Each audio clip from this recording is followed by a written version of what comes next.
பேசக்கூடிய விஷயத்திலேருந்து வரக்கூடிய சப்தம் அப்போ இதெல்லாம் பார்க்கிறோம், ரோட்ல நிறைய பார்க்கிறேன். இதெல்லாம் கிட்டது கண்களுக்கு தெரியும். சாப்பிடுறோமே, நம்ம உடம்புல என்னென்ன வியாதிகள் இருக்கு, உடம்புக்கு எது செய்யணும் எது செய்யாது நமக்கு தெரியும். தெரிஞ்சுட்டு இப்ப கிட்டத்தை வாங்கி சாப்பிட்டு அதை ருச்சிக்காக சாப்பிட்டு திரும்பி போய் அதுக்கு ஒரு மாத்திரை போட்டு நம்மளே நம்ம சிரமப்படுத்திக்க வேண்டும்.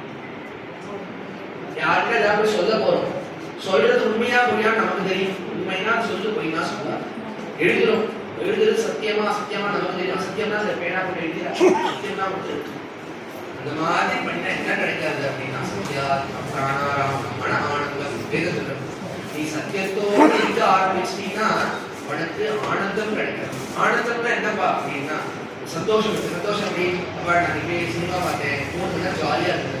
அவர் திரும்பி எப்ப கிடைக்கும்? திரும்பி நான் டிவி ஆளுமே 300 ரூபாய் டிக்கெட் வாங்கிட்டு நல்ல படமா இருந்து பார்த்தேன். அந்த ஹோட்டல் போனேன், சாப்பிட்டேன், எல்லாரும் ஃபேமிலியா போய் சாப்பிட்டோம். சாப்பிட்டு முடிச்சு வெளியே வந்தா சந்தோஷம். புது ட்ரெஸ் வாங்கிட்டேன், வாங்கி போடுறது சந்தோஷம், போட்டதும் சந்தோஷம் தான்.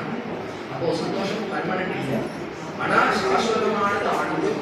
ஆனந்தம் பர்மனன்ட். ஆனந்தம் எப்ப கிடைக்கிறதுனா சத்தியத்தோட இருக்கும்போது மட்டும்தான் கிடைக்கிறது. சத்தியத்தோட இருக்கிறது அவ்வளவு கஷ்டமான கஷ்டமே கிடையாது, ரொம்ப சுலபம்.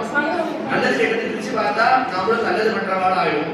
ஏன் இன்னைக்கும் மகாபரிவாருக்கு எல்லாரும் நமஸ்காரம் பண்ணுங்க. அவர்கிட்ட கேட்டாரா, நான் சித்தியாகி 3 வருஷம் கழிச்சு எல்லாரும் எனக்கு போட்டோ எடுத்துட்டு இது பண்ணுவாங்க, ராகுல் பண்ணுவா, அது பண்ணுவா, இது பண்ணுவா, வாரம் பண்ணுவா, பண்ணுவா, யாரும் கேட்கல. ஆனா சத்தியமான வாழ்க்கை மட்டும் அந்த சத்தியமான வாழ்க்கை அவர்கிட்ட இல்லைன்னா யாரும் அவரை கொண்டாட போறாங்க. அப்போ சத்தியமான அவர் எப்படி பிறந்தார்? பிறக்கும்போது 6 கையோட பிறந்தாரா, ஏதாவது 3 காலம் இருக்குதா, 4 காலம் இருக்க முடியாது. தேவர் அம்மாவோட புகைப்படம் அவர் வெளில போயிருக்காரு. அப்ப நம்மளுக்கும் அவருக்கும் உருவ ரீதியாக இல்ல அவதார ரீதியாக ஒரு வித்தியாசமும் இல்லை, எல்லாம் ஒண்ணுதான். ஆனா சத்தியம் ஒன்று அவர்கிட்ட இருந்தது. நாம் அதை எடுத்துட்டு இன்னும் பிரயத்தனம் பண்ணிட்டு இருக்கோம், அவ்வளவுதான்.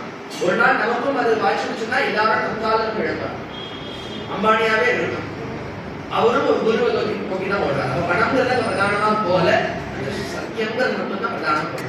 அப்படி பகவான் நம்மளை ஒரு சத்தியமானாக மாற்றி நமக்கும் வேண்டியதெல்லாம் கொடுத்து உலகமும் நம்மை பற்றி நம் காலத்துக்கு அப்புறமா புகழ்ந்து பேசணும் அப்படின்னு எல்லாம் அல்ல கல்யாண கடத்திய பிரார்த்திச்சுட்டு எல்லாரும் எல்லா சப்ஜெக்டும் கிடைக்கும்.